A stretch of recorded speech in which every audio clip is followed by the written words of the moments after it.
और बिहार का परिणाम आपके सामने है। पूरी कांग्रेस एक ऑल्टो में फिट हो गई। अब हिमाचल प्रदेश में हमारी कोशिश है कि वहां तो बोलेरो में फिट हुई और हिमाचल प्रदेश में हम ऑल्टो में फिट करेंगे।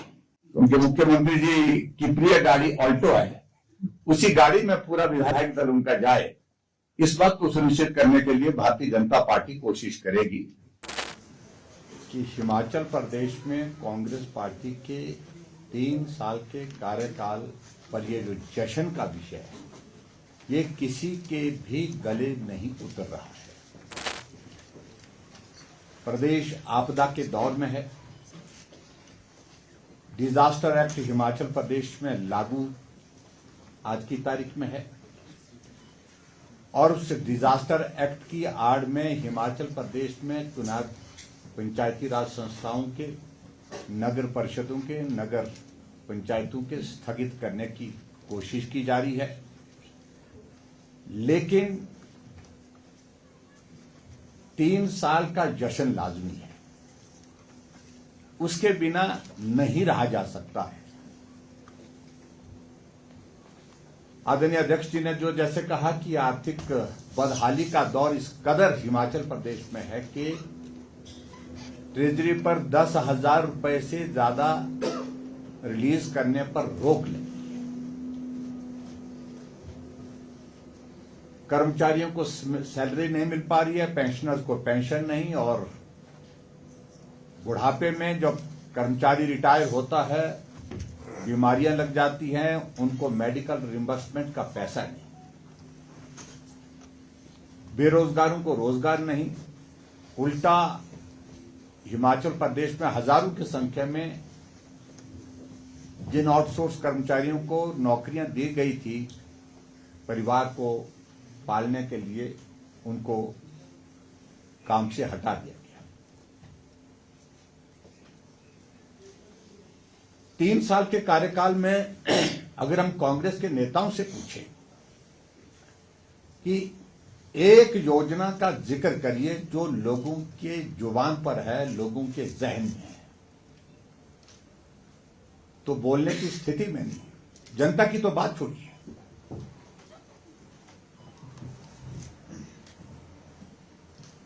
और जबकि जनता की ओर से लगातार ये बात आ रही है कि हिमकेयर का पैसा नहीं मिल पा रहा है, सहारा योजना का पैसा नहीं आ रहा है, मुख्यमंत्री स्वावलंबन योजना का पैसा वो बंद कर दिया है, गृहिणी सुविधा योजना के अंतर्गत गैस का चूल्हा बंद हो गया है, शगुन योजना बंद हो गई है,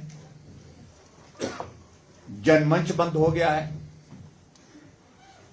यानी कि ये मैं जो जिन योजनाओं का जिक्र कर रहा हूं, इन योजनाओं को लोग भीड़ में से बोलते थे और आज भी लोग बोल रहे हैं, लेकिन कांग्रेस की किसी एक योजना का जिक्र नहीं होता है क्योंकि योजना शुरू ही नहीं हुई।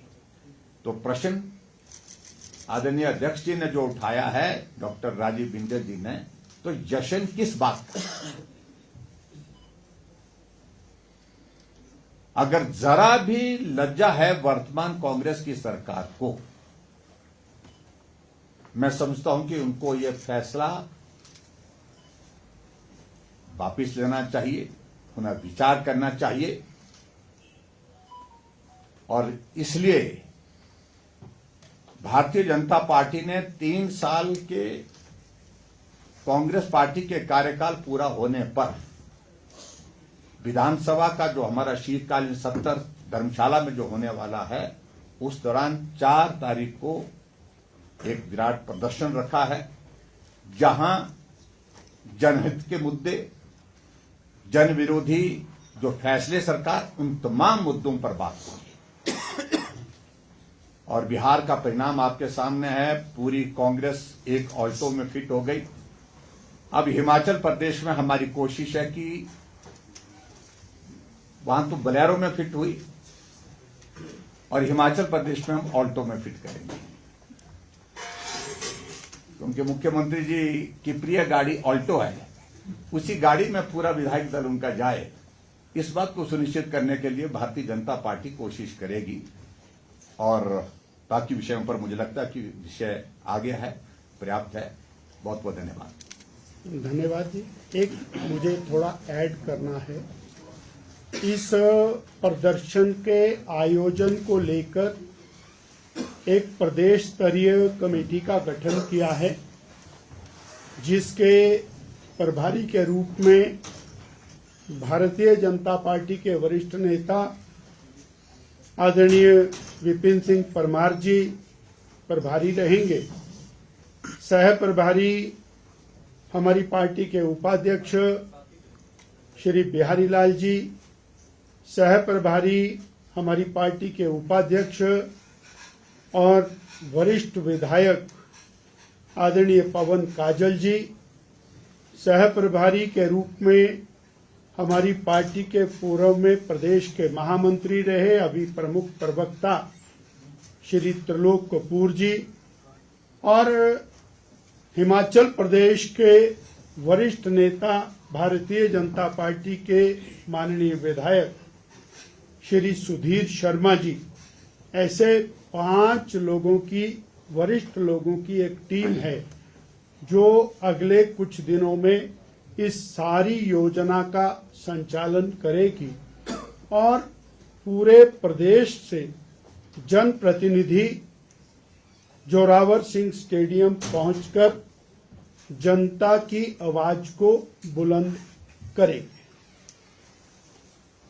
सर, क्या संख्या, कितनी संख्या जो है टारगेट करके चल रही है भारतीय? ग्राउंड में अटेगी नहीं, पटेगी नहीं, सड़कें भर जाएंगी, जगह मिलेगी नहीं, इतनी सी। मुख्यमंत्री का एक बयान आया है सत्र को लेकर, जिसमें उन्होंने कहा है कि अगर राजनीतिक बयान ही देने हैं तो सदन के भीतर ना आए विपक्ष, क्योंकि राजनीतिक बयान तो उनके विधायक भी अच्छे देते हैं। मुद्दों पे चर्चा उनकी। देखिए, मैं इस बात को लेकर बड़ा स्पष्ट कहना चाहता हूं, विधानसभा का सत्र अगर है तो चर्चा हो करके रहेगी। वो चाहें कि मुद्दे नहीं उठे और जो प्रदेश की स्थिति है उस स्थिति पर हम चर्चा नहीं करें, संभव नहीं है। और इसलिए चर्चा होगी सदन के अंदर, सदन के दौरान होगी, और सदन अगर आपको नहीं चलाना है, बंद करना है, तो सदन के बाहर चर्चा करेंगे। बिंदल जी, एक मेरा क्वेश्चन छोटा सा। बिंदल जी, आपके संगठन को लेकर मेरा क्या कि लोगों में चर्चा है कि जयराम जी को ऐसा बयान क्यों देना पड़ा, कि उससे कई सवाल खड़े हो गए हैं। इन्होंने अभी पीछे 2-3 दिन पहले बयान दिया प्रेस कॉन्फ्रेंस में कि मैं पब्लिसिटी में उत्तर देता हूँ भाई साहब, उत्तर दे, मैं भी जानता हूँ, उत्तर मैं देता हूँ। ये जनता नहीं बोल रही, ये वो बोल रहे हैं। उसका जवाब एक ही है, छाछ तो बोले, छलनी भी बोले, जिसमें 100 छेद। जो पार्टी अपना अध्यक्ष नहीं बना सकती, जो पार्टी अपना मंडल नहीं बना सकती, जिला नहीं बना सकती, वो दूसरी पार्टी के ऊपर सवाल खड़ा करते हैं। दूसरी बात, 2022 में हिमाचल प्रदेश की जनता ने प्रदेश की सरकार को चलाने का दायित्व कांग्रेस को दिया है, और आज 3 साल से जनता उनके रहमो करम के ऊपर है। भारतीय जनता पार्टी केवल जनता की आवाज को बुलंद करने का माध्यम है। जनता की सेवा और उनके जवाब मुख्यमंत्री और मंत्रियों को देने हैं, ना कि बीजेपी को देने हैं। This is sole responsibility of the Congress and Congress government. Jairam ji, Mandi में अनुराग ठाकुर के मुख्यमंत्री के नारे लगे, आपने भी पार्टी के कुछ नेताओं को नसीहत दी, लोग उस नसीहत को अनुराग ठाकुर से जोड़कर भी देख रहे हैं। इसी बीच हर्ष महाजन ने एक बयान दिया कि अगर ऐसे ही लड़ाई चलती रही तो ऐसे में 2027 में ऐसा ना हो कि कोई तीसरा ही चेहरा। मुझे लगता है कि बयानों को अलग अलग तरीके से देखने की आवश्यकता नहीं है, और मैं तो कहूंगा जो इन बयानों को उठाने वाले लोग हैं उनको लगता है कि बीजेपी अगर बिखरी भी है तो चुनाव करा लें और पता लग जाएगा। तो जयराम जी ने बताया है, आल्टो में सिमट जाएंगे। इतना काफी। बिंदल साहब, पंचायत चुनाव समय पर नहीं हो रहे हैं। आपका ये दावा है कि आपका संगठन सबसे बड़ा है और बूथ स्तर तक है, लेकिन भाजपा इस मुद्दे को इतनी प्रमुखता से पंचायत चुनाव टालने का, एक कॉन्स्टिट्यूशनल क्राइसिस जैसे हालात है, टकराव हो गया सरकार और चुनाव आयोग के बीच, इसको बड़ा मुद्दा क्यों नहीं बना पा रही? भारतीय जनता पार्टी लोकतांत्रिक संस्थाओं के जीवित रखने के लिए कृत संकल्प है। वो नगर पालिकाओं के चुनाव हो, पंचायती राज के चुनाव हो, वो समय पर समयबद्ध लोकतांत्रिक तरीके से होने चाहिए और सरकार यदि इनको टालने के लिए तरह तरह के प्रयास करेगी, भारतीय जनता पार्टी 4 तारीख को ही इसमें सीधा सीधा मैदान जंग में आ जाएगी। बिंदल जी, आपके बड़े भाई पर आरोप लगे, चुरा के विधायक पर आरोप लगे, ऐसे में आप इन आरोपों को कैसे देखते हैं? क्योंकि मुख्यमंत्री ने जो चीजें कानून अपना काम कर रहा है और कानून दूध का दूध पानी का पानी करेगा, उसके बाद ही इसके ऊपर चर्चा की जा सकती है, उससे पहले चर्चा करना व्यर्थ। पार्टी को नुकसान पहुंचाती हैं क्या ऐसी चीजें? पार्टी हर चीज को लेकर के सजग है, चिंतित है, प्रयासरत। डॉक्टर साहब, एक धन्यवाद। राष्ट्रीय स्तर पे नई नियुक्ति की जानी है, हिमाचल प्रदेश से क्या कोई दावेदारी है? हिमाचल प्रदेश सौभाग्यशाली है कि भारतीय जनता पार्टी के माननीय राष्ट्रीय अध्यक्ष श्री जगत प्रकाश नड्डा जी माननीय राष्ट्रीय अध्यक्ष हैं और उनकी अध्यक्षता में देश निरंतर आगे बढ़ रहा है और भारतीय जनता पार्टी एक के बाद एक विजय प्राप्त करती जा रही है और बिहार की विजय का एक बहुत बड़ा तगमा वो भी आदरणीय जगत प्रकाश नड्डा जी की अध्यक्षता को मिला है और मोदी जी के नेतृत्व को मिला है। तो आगे जो भी होंगे वो देखेंगे। धन्यवाद जी। एक सवाल, बहुत बहुत धन्यवाद सर। योग से आपके पूर्व प्रत्याशी का जो बयान आया है हिंदू सनातन संस्कृति के विरोध में, उसको लेकर कल्याण क्या है यार। धन्यवाद। Thank you very much. Thank you.